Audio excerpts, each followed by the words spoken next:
Here's a short introduction to the readings for Thursday, October 16th. We'll be doing a reading from the Internet Encyclopedia of Philosophy dealing with environmental injustice or environmental justice.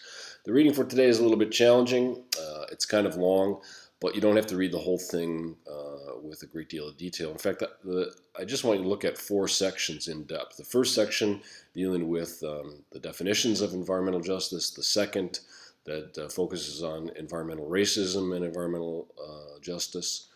The 4th section that deals with principles of environmental justice, and the 5th section that deals with causes of environmental justice. So that's section 1, 3, 4, and 5 that I'd like you to focus on. Now, while you're focusing on those sections, please keep a few questions in mind and be ready to discuss these questions in class on Thursday. The first question is, what do you think of the Environmental Protection Agency, the EPA's definition of environmental justice in Section 1? The EPA provides a definition, or there's a definition provided.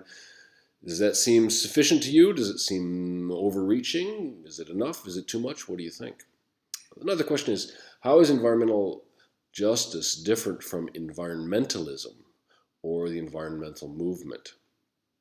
Another question is, what's the role of fairness in environmental justice? That is, in cases of environmental injustice, to what extent are the injustices arbitrary or systematic? And with respect to this term systematic injustice, what's that all about? Can you give us an example of systematic injustice? Do you think it exists in the world, and can you give counterexamples? You don't need to memorize in section 4 the 17 principles of environmental justice, but I'd like you to read them and become familiar with them and be able to give your sense of them somewhat. And finally, what are some of the causes of environmental injustices?